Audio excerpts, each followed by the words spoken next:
Good morning, Kalimera. And to those who are worshiping in our church and those who are worshiping via the live stream, it's wonderful to have you participating in the liturgy this morning. If you're new to our parish,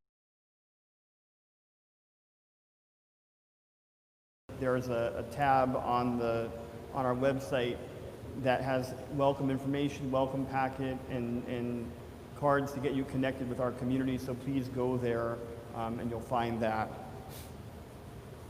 A couple of announcements to make. First, I'm going to be out of town this week, tomorrow through Thursday. I'm going to be up at the Diaconia Center doing some preparation for a virtual summer camp that His Eminence has asked us to do. So I will not be at all this week. There'll be Divine Liturgy Saturday at 10 o'clock. Tonight at 5 o'clock, our men's group is meeting via Zoom. If you are a man and you didn't get the Zoom invite, please text me. You can find my cell phone on our website. Text me and I'll send you the link.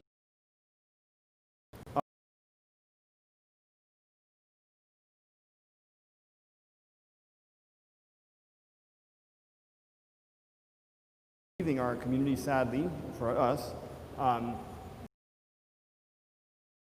in his state of Illinois, his family in Chicago. We wish you well, John. Thank you for your time with us.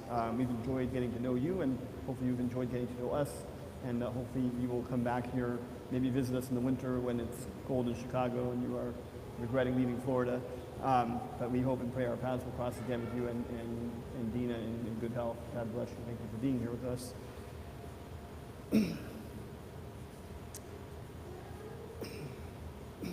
I know lots of people have lots of thoughts going through this week about lots of things. And I had a few thoughts this morning. I beat the alarm as usual and was laying in bed just thinking of what to say today. And what I thought was this: every activity that you do in your life, every activity can be classified into one of two categories. It's either good or it's bad. Or it can be classified as helpful or unhelpful. So let's say that your plan for the afternoon is to go home and have a pizza and watch TV all afternoon. That's a good thing. We're supposed to relax and rest and rejuvenate and recharge because it gives us renewed energy for the new week ahead. That actually is a good thing. If you spend every afternoon of your life watching TV and eating pizza, that's a bad thing because you're not using the talent that God gave you. So there are lots of people who say, well, eating a pizza is kind of a neutral thing. Actually, that would be in the good category, unless you're doing it all the time. Now, there are some good things that we do that lean into a category called good but unnecessary. For instance, if you correct your child, that's a good thing. If you have, in order to correct them, that might be a necessary thing. Like, don't touch the stove, you're going to get burned. All right? It's necessary in that case to raise your voice, and it's a good thing to keep your kid from getting burned. In fact, it would be a bad thing if you said, hey, don't touch the stove. I'm saying it in my guidance voice. Okay, that would be a bad thing because it would be totally ineffective and your kid would get burned. All right? But there is a crossing the line of good but unnecessary. And that gets crossed when you correct somebody but you demean them at the same time. You demean them at the same time. All right? That extra. And again, we all do this. I do this. All right? Good but unnecessary. There's also another category. There's a classification in the good category, which would be called good but not enough. Good but not enough. So we have good, we have bad, we have good but unnecessary, and then we have good but not enough. So here's an example of good but not enough. We go to the store to shop, We keep social distancing as we're supposed to do. We walk one way on the one-way aisles, even though other people aren't doing it. We wear a mask, even though a lot of people have abandoned that thought in Florida, sadly and stupidly. And we get all this right, and then we go to the checkout, and we can see that obviously the checker is stressed out, dealing with all these people, most of whom are totally anxious, anxiety-filled. And we miss an opportunity to say hello to that person. We miss an opportunity to say hello. So it's good, but what we could do better. All right, good, but we could do better. Another example is when you go out for a walk and someone passes you on the sidewalk, you can acknowledge them. You can wave your hand, nod your head. You can acknowledge that they're there. So going out on a walk, going out with your family, enjoying the beautiful summer heat in Florida, those are good things. But how can I do the walk better? I can do the walk better if I acknowledge the people that I see on the walk, right? So good, but not enough is an example of walking and just like being on your phone, or walking and being with your own thoughts. Walking is good, but walking by yourself with your own thoughts, oblivious to the rest of the world, is good, but not enough. We can all do better in that category. And then, let's say we get all that right. We get good, we avoid bad, we are good, but only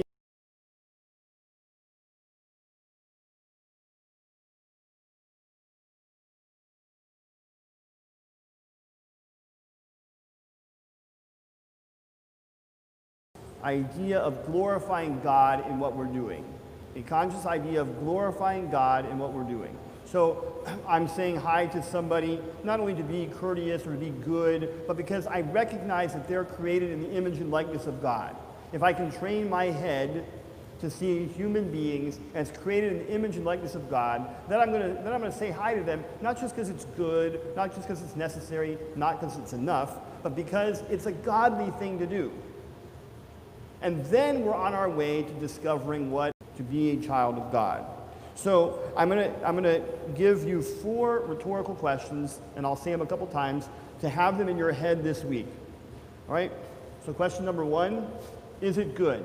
Is it good? You got to make lots of decisions today. I got to make everyone makes at least 75 decisions in a day, and probably 40 of those decisions actually mean something. 35 of them probably don't matter.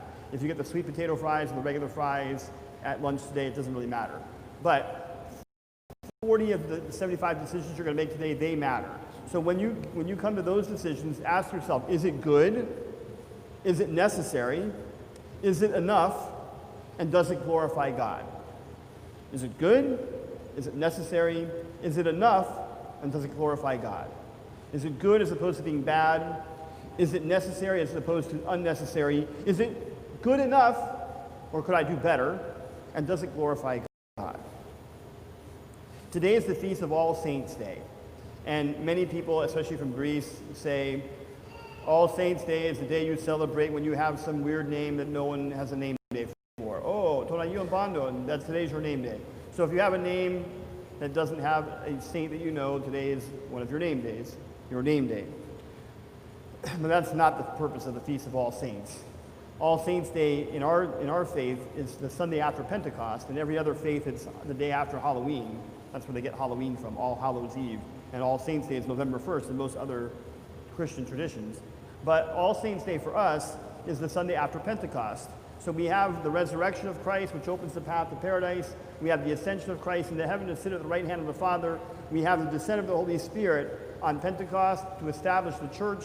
And then we have All Saints, where we celebrate all those who since Pentecost up and through the present day are working hard in order to be people of God. And we remember all the saints, the known ones and the unknown ones. We're reminded that we are supposed to be saints. We're called upon to be saints. We're set apart for God from our birth. That's what it means to be a saint, to be holy, to see yourself as set apart for God. And so saints answer all 4 of those questions. Is it good? Is it necessary? Is it enough? And does it glorify God? And saints do that on a regular basis. That's what it means to be a saint.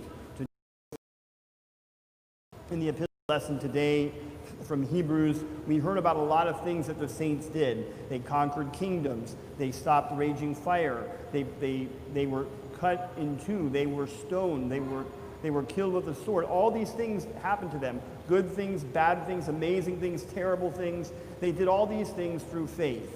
All these things through faith. It's a very hard time in the world right now. We all know that. It's very hard to open your mouth and not say something that's judgmental. We all know that. We're having a hard time. And I confess to you, I'm having a little bit of a hard time. I said this yesterday at liturgy. I'm having a hard time leading right now because I'm not exactly sure what to do. A leader is the one who points a group of people in any direction and then leads them there confidently. And I'm not really sure what to do because I've never led in anything like the situation that we're in right now. So let me offer again as the priest of this community in a kind and gentle and loving way a couple of things that I want to share with you and with those that are watching this morning. First of all, I'm trying hard not to be judgmental, and if I have been judgmental in any way, please forgive me for that. Regarding the issue of Holy Communion, come or don't come. If you feel like this is something you don't want to be doing right now, there's no judgment for that. There's no judgment for that. If you feel like you don't want to come to church now because you're not sure it's safe, again, there's no judgment there. If you feel like you don't want to come to church right now because it's uncomfortable, you might want to check yourself on that.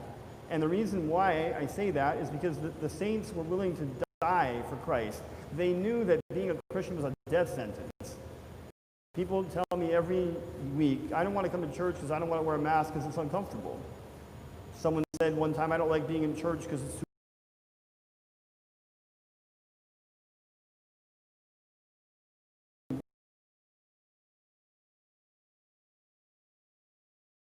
make it a political thing. I don't want to come to church because the government is corrupt and blah, blah, blah. Okay, well, the Roman government was pretty corrupt. They pretty much killed anybody who was a Christian. Right? So if the reason you don't want to come is because you're uncomfortable with, or you think it's a government conspiracy, that's something that you might want to check that. You might want to check that. If you're uncomfortable and you can't breathe here with a mask on, that's a different thing. That's a medical thing. That's not a comfort thing. I received an email the other day from someone who said, I'm not comfortable coming to church right now because we don't have a coffee. And I'm like, I don't even know how to address that. Okay, I mean, that's the least of our problems. All right, so again, I'm trying to be patient and show a lot of grace, but there's a few things that are coming my way that are really, I don't know, they're kind of out there. The other thing I want to ask is a favor, again, to those who are here and those who are watching. I'm really glad that you're here, but it would be really helpful. We have to have like a team mentality, a team, and the purpose of a team is to win a game, right? And it doesn't matter if you're the star quarterback or you're the water boy. Everybody wants to work for the betterment of the team. So for the St. John's team right now, the goal is always to advance the gospel of Jesus Christ. But it'd be really helpful for our team if when you plan to worship, if you would make the intention known early in the week. If you know next week that you want to worship, if you're watching on Sunday because you came last week and you know you want to come next Sunday, please sign up on Monday or Tuesday or Wednesday so we know how many people are coming. I was looking at the sign-ups on Friday and I'm like, I see 20 people on Friday and I see 20 people on Saturday and 30 people on Sunday, and I'm thinking maybe I'm wasting time having a service on Saturday where it's not needed and I'm bringing people out here to work unnecessarily. So again, I'm trying to serve the community as the community needs to be served. If there's a need for more than one liturgy a week, I certainly will keep doing that. But if there isn't, I mean, I'd like that sort of known based on how people are reacting to the sign-up genius, right? If you are worshiping today and you think, well, I shouldn't worship next week because every other week we should leave it open for other people, please check the sign-up genius on Friday at noon. And if you see that next Sunday is not full, by all means put your name down there. So you can come as often as you want. The purpose is that for the church to be filled with 75 people every time. And the purpose of all these things we're doing is to try and facilitate that. Again, if I say something out of line, please forgive me for that. But I'd rather address people face to face with some of these concerns right now. Again, I know everybody's struggling. I'm glad that everybody's here. For those who haven't been back, and this is your first time back, welcome back. It's really awesome to see you. Some of you I haven't seen in 3 months, and I miss you a lot. Again, wrapping this up, going back to those 4 questions to keep in your minds this week. Is what I'm doing a good thing? Is it necessary? Is it enough? And does it glorify God? Is it good? Is it necessary? Am I doing enough? And is what I'm doing glorifying God? And if we're doing those things, we're on our way to being holy and set apart. Thanks for being here, and have a wonderful, blessed week.